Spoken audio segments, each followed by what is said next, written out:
Hello everyone, welcome back to the channel and welcome back to the radiological anatomy series. In the radiological anatomy series, we have already covered the shoulder joint, elbow joint, wrist joint and the hand, and also the foot. Those who have not subscribed to the channel, subscribe now and watch the previous videos. Now, today's topic is the X-ray of the hip joint. So this is the X-ray of the hip joint, posterior view.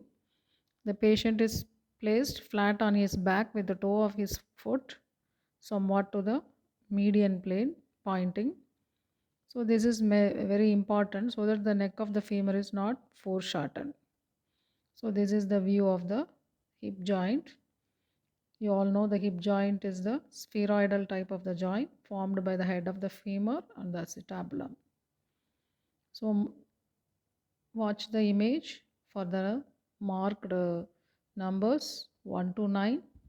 Can you identify 1, 2, 3? We will see the diagrammatic image. Yes, this is the diagrammatic image. Now you can understand. 1 is the acetabulum. The superior and medial edge appears as a curved white line of the cortical bone. The posterior rim is seen partly superimposed on that of the head of the femur. So that is the 1 is the acetabulum. 2 is the hip joint space, which appears as a radiolucent interval between the white lines of the rim of the acetabulum and the head of the femur. 3 is the head of the femur. Cortex of the head of the femur casts a white line. Fovea capitis femoris is visible as a small depression on the head, which is marked as 4. 5. Neck of the femur. The appearance of the neck of the femur and the greater and lesser trochanters are greatly altered by the rotation of the thigh. So that's why we have told how to keep the lower limb in the position to take the X-ray of the hip joint. Natural position of the lower extremity is one with the toes turned outwards so that the neck of the femur makes an angle of 25 to 30 degree to the coronal plane. The femoral head projects medially and markedly forwards, allowing the femur to rotate externally to its full extent results in foreshortening of the neck in the X-ray. In full internal rotation of the neck becomes parallel with the coronal plane and the projected view shows the full extent of this part of the femur. Now we can see the pressure lamellae in the femoral neck have a distinct pattern. Sixth is the greater trochanter. The anatomical position of the foot, it lies in a plane somewhat posterior to the head of the femur. In external rotation, its shadow overlaps that of the head. Now 7 is lesser trochanter.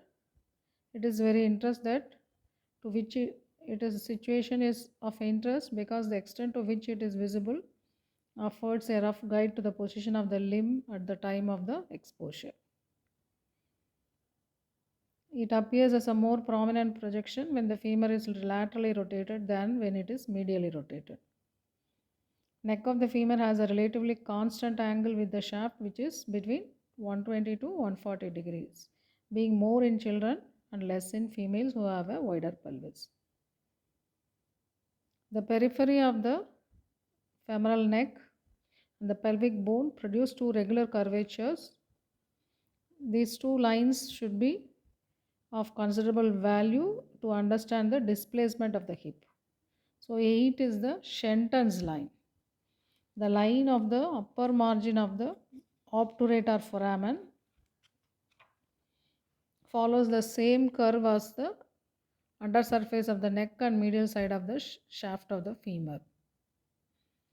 Second line is the 9, marked as 9. It is indicated as forming the lateral border of the ilium from the anterior superior iliac spine across the hip joint, continued on to the superior border of the femoral neck and to the greater trochanter. So these two lines should be intact in normal hip joint. If they are altered, it indicates the displacement of the hip joint. So these are the radiological features of the X-ray of the hip joint. Very detailed description we have given. So this radiological anatomy series is very much helpful for the practical exam preparations in the orals. Those who have not subscribed to the channel, subscribe now so that you will receive the everyday notifications.